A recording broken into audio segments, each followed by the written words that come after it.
filing, and when should the public expect those arrest warrants to be out, Ombudsman? What cases are you talking about? Well, the president just announced that he... Yes, they're filing it today. I think that the case is ready for it. The case is ready, and we're filing it. I don't know if it's today or on Monday. And having said that, when can the public expect for the arrest warrants to be out? That will be up to the court, but the court usually issues it when it finds probable cause, and that's how we view it. It will be up to the court, because that's the other half of the justice system. Right. And with the way things are going, and it's going quite fast, according to some, will you make it to the promised deadline that at least we will see these people behind bars before Christmas? I think so. I think that will be fulfilled. It's not a promise; it's a prediction that we can do it by that time. But I think that we will be up to it. We will be able to file the necessary cases and the warrants issued. But remember, the court is the other half of the justice system.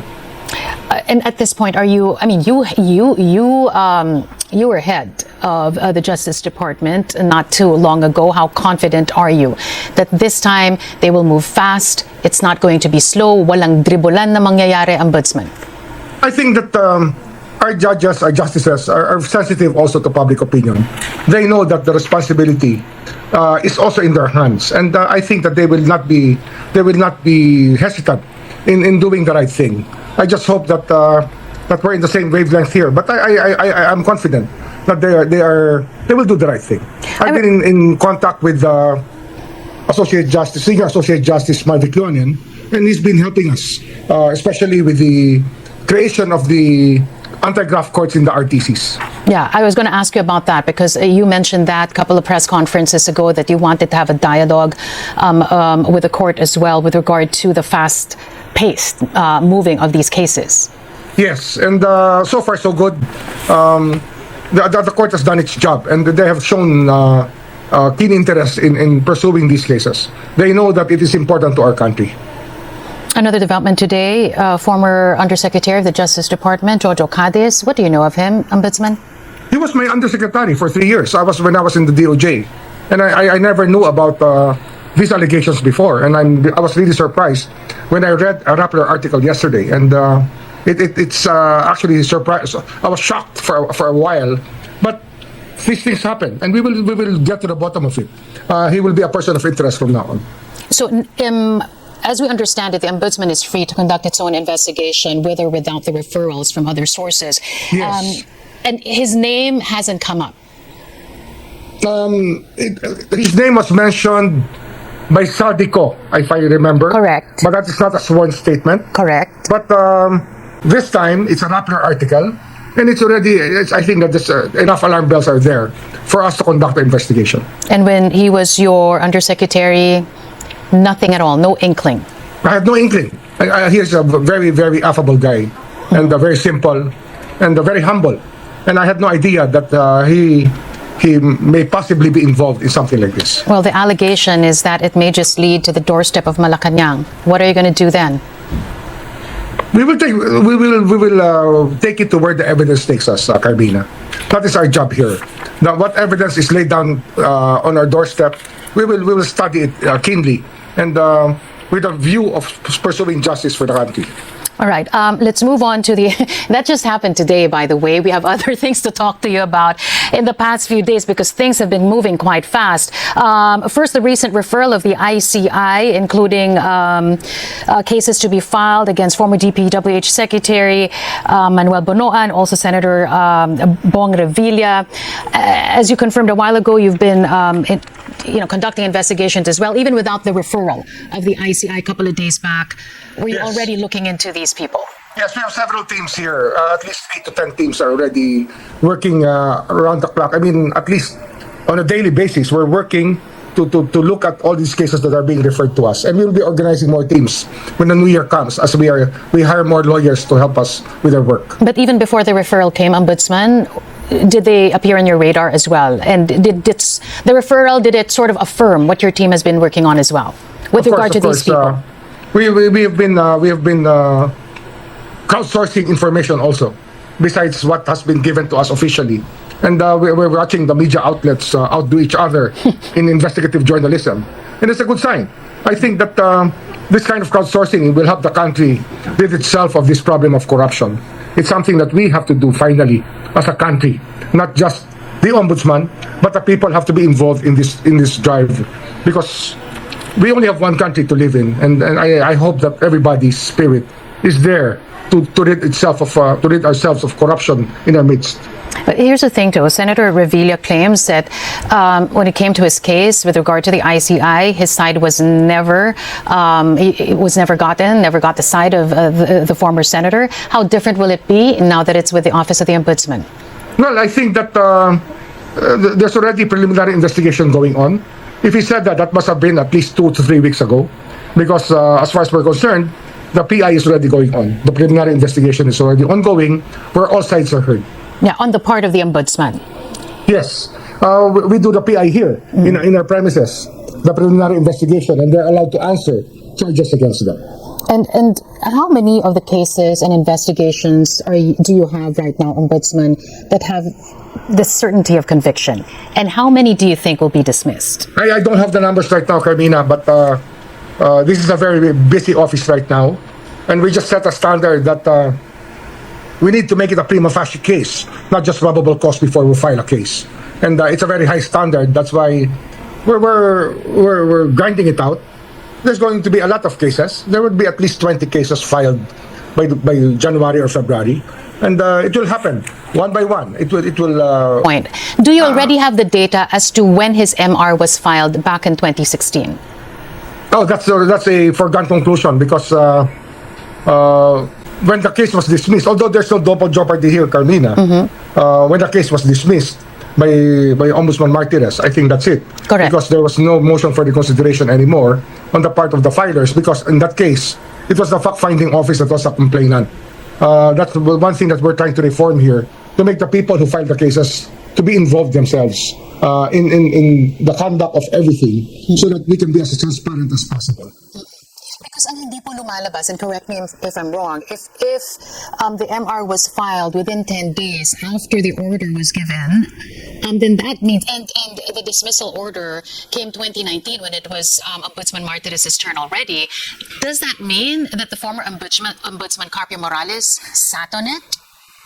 I really cannot answer that, Carmina, but that will probably be something that is possible. But the thing is, the dismissal already attained finality, and but it does not stop people from filing another case if they wish, so that we can investigate it again. Yusek Cabral, I mean, her name has been part of the investigations at the Senate Blue Ribbon Committee, Yes. the investigative journalism reports, but yet no case yet. What's the status? We're investigating her. She was subpoenaed already to appear here, and she has lawyered up, but we're working on her case. Senators Escudero, Grace Poe, Mark Villar, Nancy Binay, those names were referred to you as well for further investigation. Yes, all under case buildup, Carmina. All under fact-finding and case buildup. It's a process that we have to follow, because we do not want to go to court with very flimsy cases. We want them to be very strong when we file them in court. But the case buildup was already happening before the referral? Yes, but it's something that has to happen through and through until a logical conclusion is derived that the case is ripe for filing. And right now, we have to attain that kind of level, and we have not yet attained that as of this point.